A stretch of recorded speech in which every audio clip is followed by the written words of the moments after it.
On an ordinary afternoon, in a local store nestled in a busy part of town, a young black teen was quietly shopping for a few items. He had been looking forward to his break from school, spending a couple of hours browsing the aisles of the store. He wasn't in any rush, just taking his time, picking out snacks, a drink, and a few things he needed for his homework later that evening. As he strolled past the shelves, he couldn't help but feel a sense of calm in the store, the kind of peace he appreciated after a hectic week. The store, which was known for its clean aisles and neatly arranged goods, had a soft hum of activity. Some shoppers browsed the shelves, others hurried through their lists, and a few exchanged small talk with the staff. The teen, wearing a hoodie and jeans, didn't think much of it as he moved through the aisles. He reached for a snack on the top shelf, and while grabbing it, noticed the store manager watching him from the other end of the aisle. At first, the manager's gaze seemed casual, but the teen couldn't shake the feeling that something was off. She wasn't moving as she usually did, scanning the shelves or assisting customers.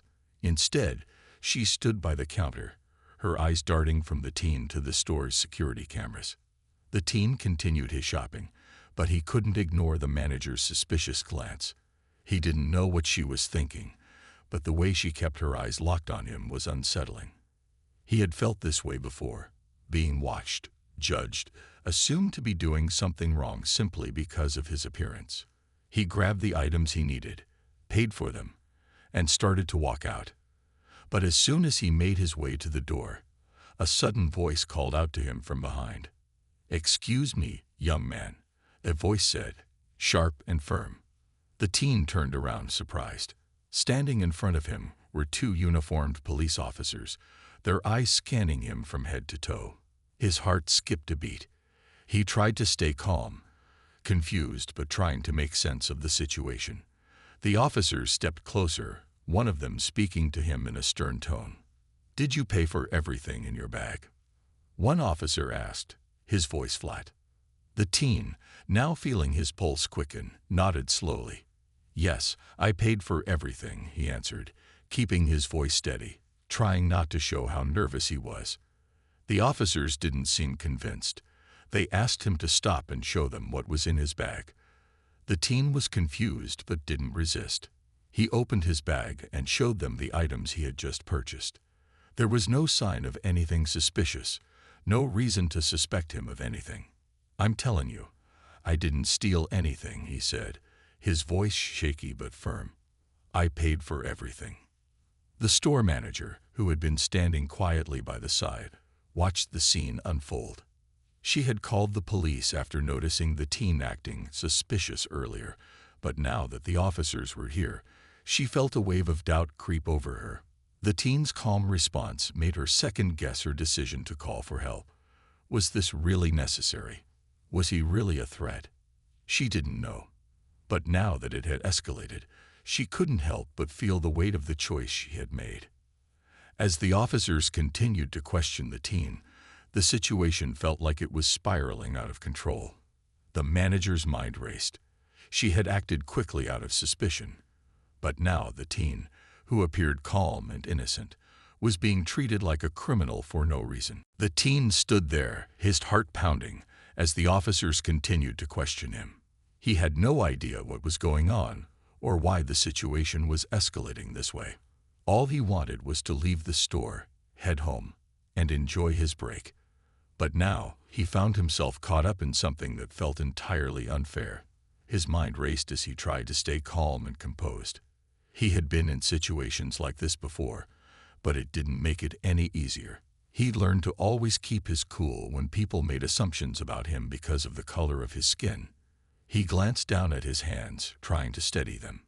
He wasn't guilty of anything, yet he felt like he was being judged for things he couldn't control.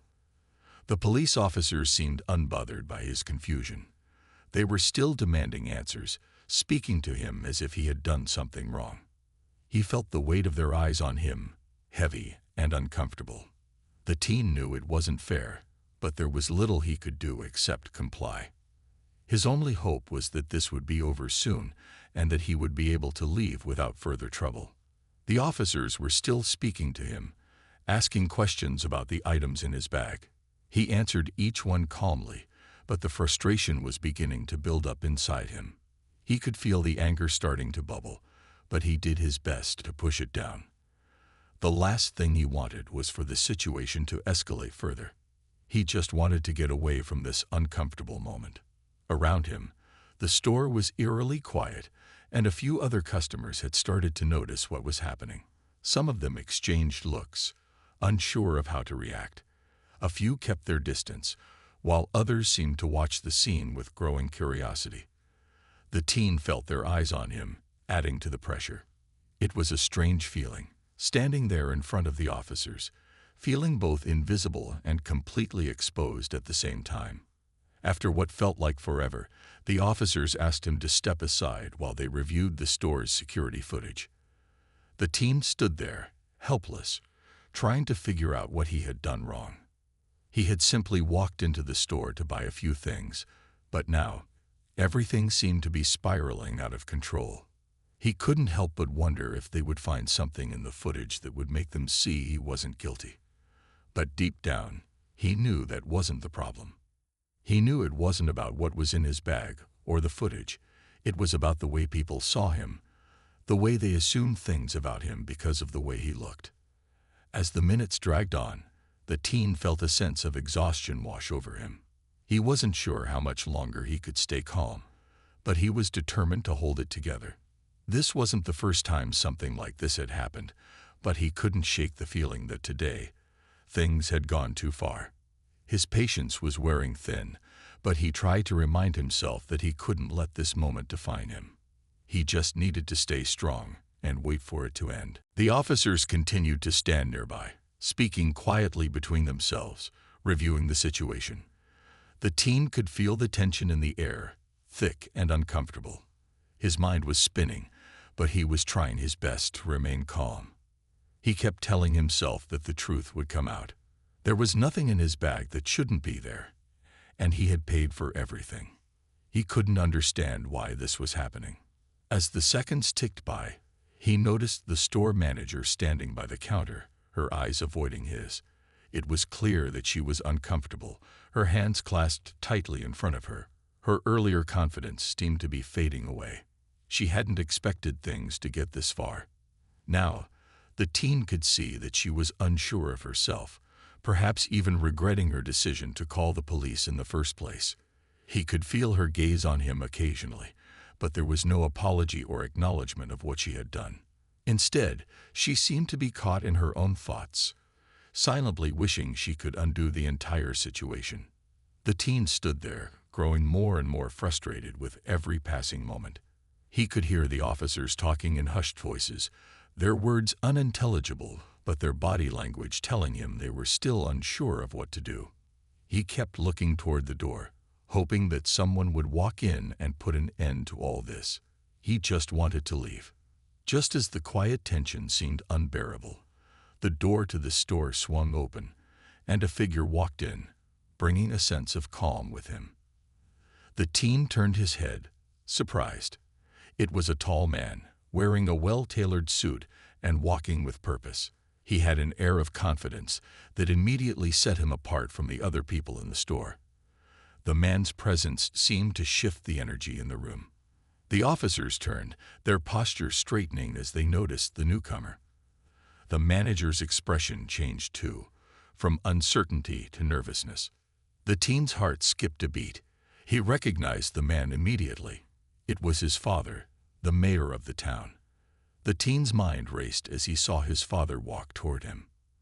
His father had always been a figure of authority, someone who commanded respect without even needing to raise his voice. The mayor's presence was a stark contrast to the tension that had been building in the store. Without missing a beat, the mayor's eyes scanned the room, quickly assessing the situation. He looked first at the officers and then at the manager, his gaze lingering on her for a moment before turning to his son. The teen felt a wave of relief wash over him, knowing that his father would handle things. The mayor walked over to his son, his voice calm but firm as he addressed the officers. "Why is my son being detained?" the mayor asked, his tone not one of anger but one of controlled authority. The officers seemed to hesitate, caught off guard by the sudden change in the situation.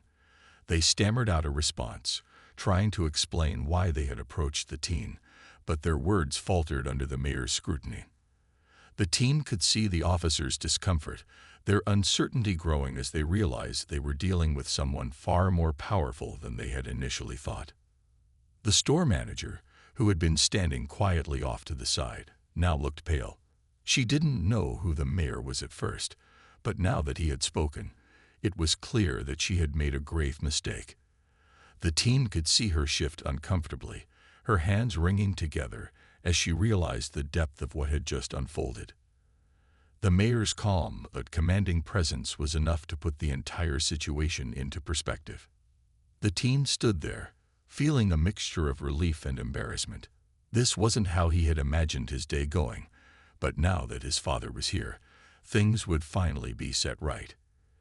He looked at his dad, grateful that he had arrived to help him, but also wishing that they didn't have to go through this at all. The mayor's calm, confident presence filled the room as he walked toward his son. His eyes were sharp, taking in everything as he quickly assessed the situation. The officers stood still, clearly caught off guard by the sudden appearance of such a powerful figure. The store manager was trying to regain her composure, but her unease was obvious. The mayor turned his attention to the officers first, his gaze steady and unwavering. "Why is my son being detained?" he asked, his voice even but firm. There was no hint of anger in his tone, but the authority in it was undeniable. He didn't raise his voice, but the officers immediately recognized the power in his words. The two officers looked at each other briefly before one of them finally spoke. "We were called here because the store manager suspected that he had stolen some items," the officer said, his voice faltering slightly. The mayor's eyes narrowed, and he glanced over at the store manager. She shifted uncomfortably under his gaze, her hands clasped tightly in front of her.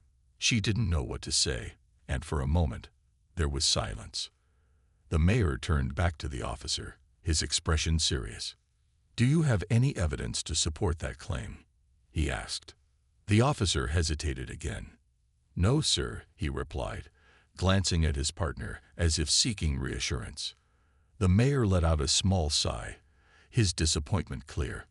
He then looked at his son, who was standing there, visibly relieved, but still uncertain. The mayor placed a reassuring hand on his son's shoulder. "You're all right," he said quietly, his voice soothing. Turning back to the officer, the mayor's voice became more pointed. "I trust you understand that my son did nothing wrong here. You've detained him for no reason. I expect this matter to be resolved immediately." The officer nodded, his earlier confidence now replaced by uncertainty. The teen could tell that the officer didn't know how to respond to the mayor's authority. He could feel the tension in the room begin to shift. As the mayor spoke to the officers, the store manager slowly began to realize the gravity of the situation. Her earlier actions, fueled by a snap judgment and racial bias, had led to a potentially disastrous misunderstanding. The mayor's presence, though calm, was a reminder of how serious things could get. He was a respected figure, and now she was caught in a situation she never expected. The mayor turned to the store manager, his voice still calm but carrying an edge of sternness. "I would like to hear from you now. Why did you call the police on my son?" he asked. The store manager swallowed, clearly uncomfortable. She hesitated before answering, her voice trembling slightly. I thought he was acting suspicious," she admitted, barely above a whisper. The mayor's eyes hardened at her response.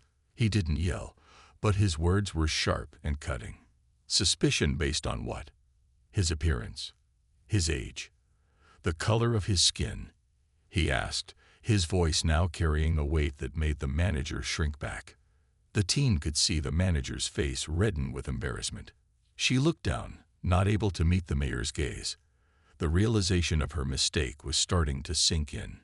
She had acted quickly, making assumptions without any real evidence.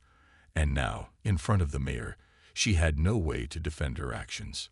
The officers stood awkwardly to the side, unsure of how to proceed. The store manager was clearly embarrassed, her earlier confidence shattered. The mayor's gaze softened as he turned back to the teen. He could see the frustration in his son's eyes, but there was also a sense of relief. The tension was slowly easing, but the weight of what had just happened hung heavily in the air. The teen looked at his father, grateful for his presence, but also feeling the sting of being wrongly accused. The mayor turned back to the officers, giving them a nod. "I trust that this will be handled appropriately," he said. The officers nodded quickly, clearly eager to move past the uncomfortable situation. The teen was about to leave with his father when the store manager called out to him, her voice shaky. I'm sorry," she said, her words barely audible. The mayor gave her a hard look but didn't respond immediately. The teen, his eyes still focused ahead, simply nodded. He didn't need an apology. What he needed was for people to stop making assumptions based on appearances. He just wanted to leave. And as he walked out of the store with his father, he felt a sense of relief wash over him, but the experience would stay with him for a long time. The tension in the store hung heavy in the air as the mayor addressed the situation. The officers, now realizing their mistake, looked increasingly uncomfortable.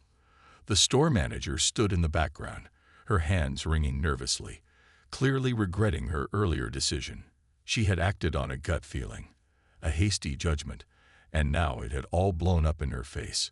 The mayor's stern words had made it clear that what had just happened was more than just an unfortunate misunderstanding. It was a reminder of the biases that existed, ones that could cause harm to innocent people. The teen stood quietly, still processing the events that had just unfolded.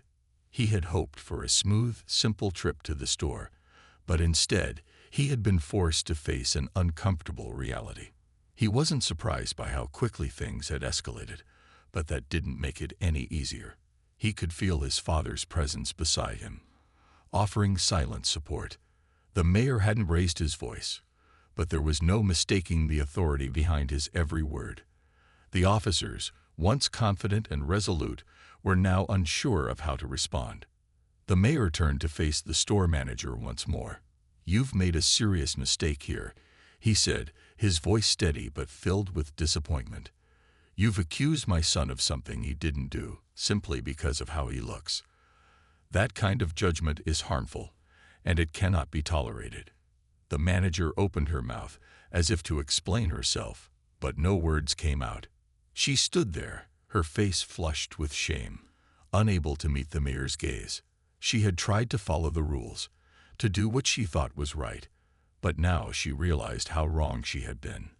The mayor didn't give her a chance to respond. His tone softened just enough to make it clear he wasn't looking to further punish her. He was simply stating the truth. "We all make mistakes," he said, his voice gentler now. "But this one is bigger than you think. It's a mistake that can hurt people, even if it wasn't intentional." The teen, still standing next to his father, felt a strange sense of relief. His father wasn't angry in the way that some might expect. Instead, the mayor was using the moment to teach a lesson, not just to the store manager, but to everyone in the room. The lesson was clear. Assumptions based on appearance could lead to dangerous consequences, and people needed to take responsibility for their actions. The officers exchanged uneasy glances, still unsure of how to proceed. One of them finally spoke up, his voice less certain than before. "We're sorry, sir," he said, looking at the mayor and then at the teen. "We didn't mean to make things worse. We were just following the store's request." The mayor nodded slowly, his eyes fixed on the officers. "I understand that you were just doing your job," he said. "But there are times when judgment must go beyond simply following orders. You need to ask yourselves whether your actions are fair and just. The next time, I expect better." The officers nodded quickly, clearly eager to move past the situation. They weren't used to being called out like this, especially in front of the public. The store manager, still standing awkwardly at the counter, nodded too, her face red with embarrassment. She hadn't intended for things to go this far, but now she knew the full weight of her actions. The mayor turned back to his son, placing a hand on his shoulder in a gesture of reassurance. "Let's go," he said softly. The teen nodded, grateful for his father's calm presence, but also relieved that the ordeal was finally coming to an end. As the father and son made their way toward the door, the store manager called out again, her voice quieter this time. "I'm sorry," she said, looking at the teen with genuine regret in her eyes. "I made a mistake. I didn't mean to cause any harm." The teen didn't stop to respond. He didn't need her apology. What mattered most to him now was that the situation was over, and that he had his father by his side. As they walked out of the store, he couldn't help but feel a sense of exhaustion settle over him. This experience had been draining, but it had also taught him something valuable, that no matter how unfair the world might seem, there were people who would stand up for what was right. The mayor, walking beside him, was silent for a moment. But then he spoke. "Don't let moments like this define you," he said, his voice soft but firm. "People will try to put you in boxes, to label you based on what they see. But remember who you are, and don't let anyone take that away from you." The teen nodded, a small but genuine smile crossing his face. It was hard not to feel a sense of pride in his father. The mayor had shown him what true leadership looked like, not through power, but through wisdom, fairness, and understanding. As they walked away from the store, the teen knew that this was a lesson he would carry with him for the rest of his life. As they walked away from the store, the teen felt a mix of emotions. The tension from earlier was still heavy in the air, but now there was a strange sense of relief settling in. His father, the mayor, walked beside him in silence for a moment, as if giving him the space to process everything that had happened. The teen wasn't sure what to say.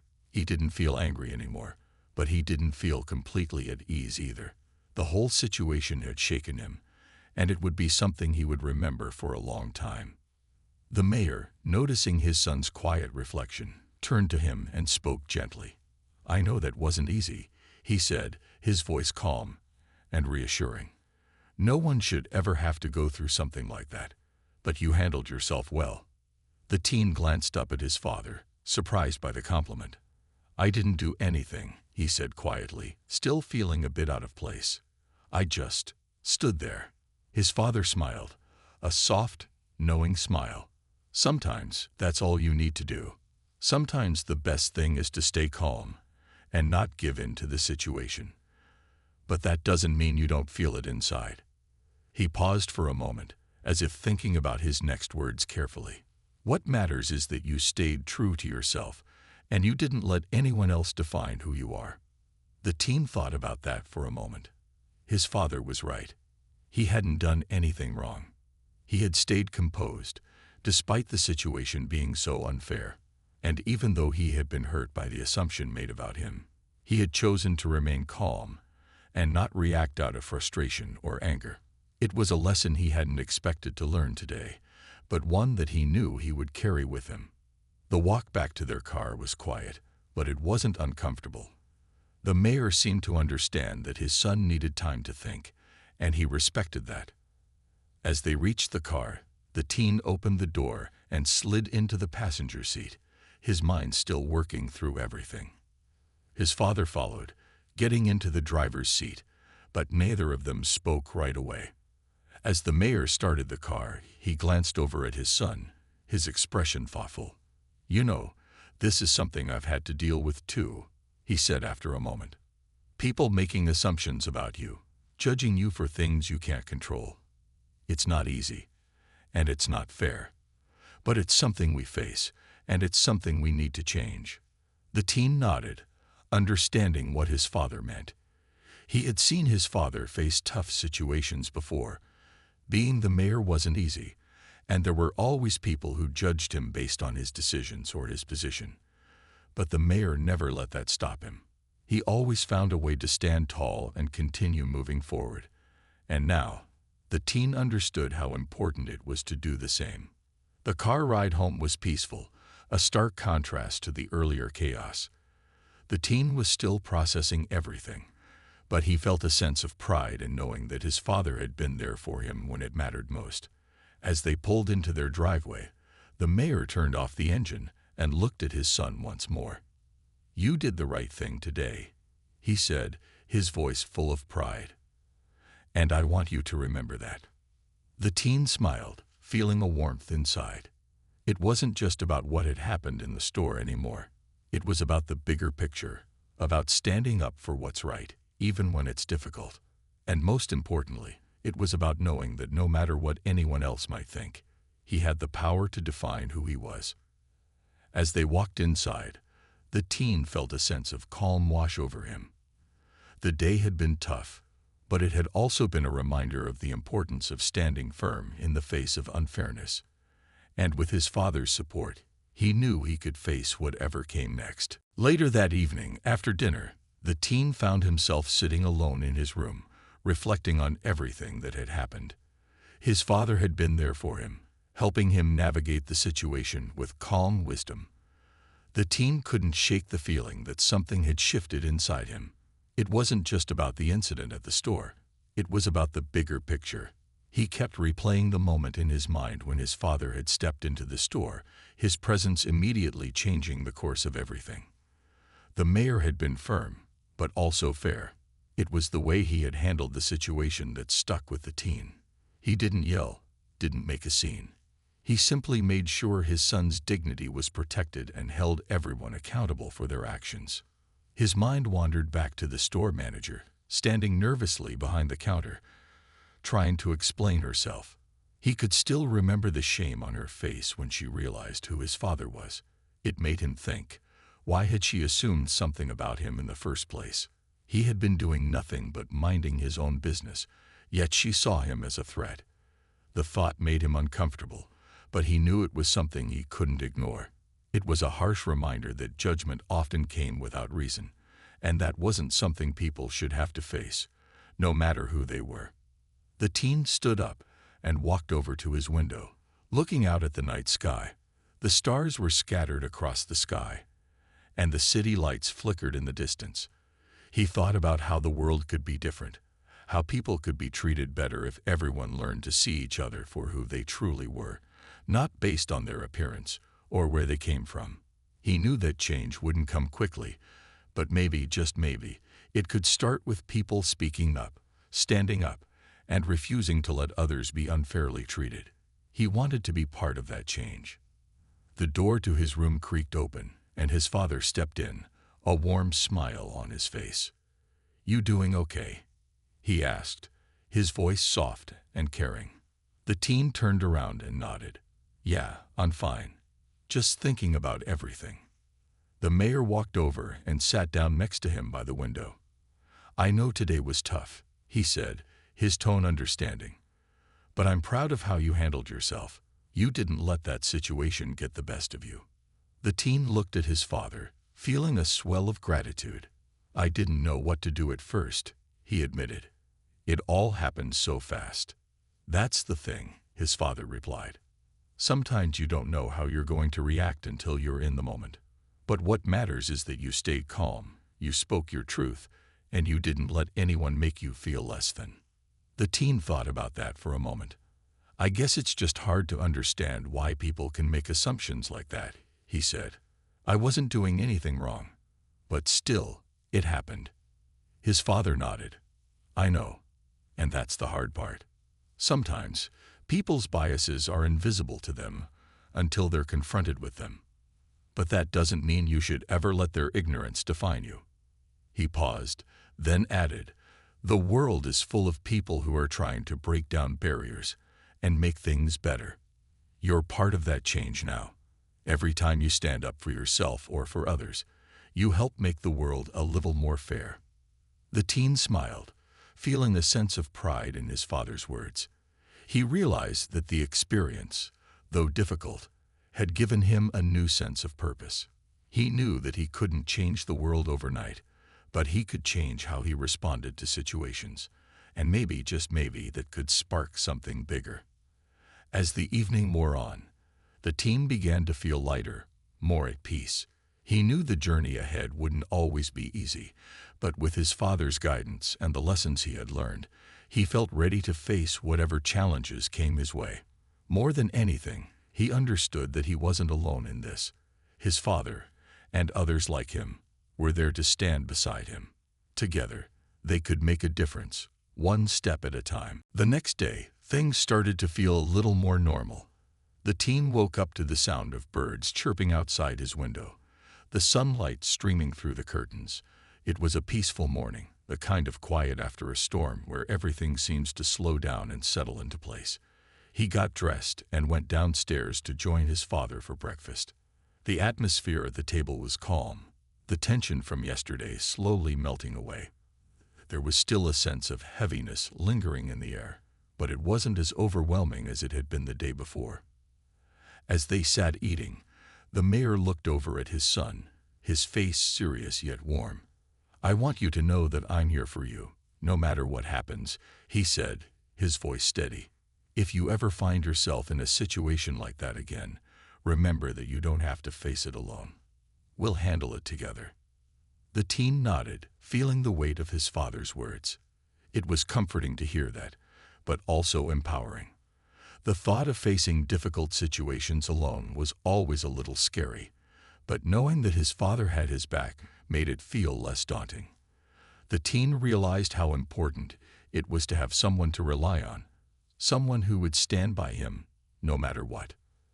After breakfast, the mayor went into his study to catch up on some work, and the teen decided to go for a walk.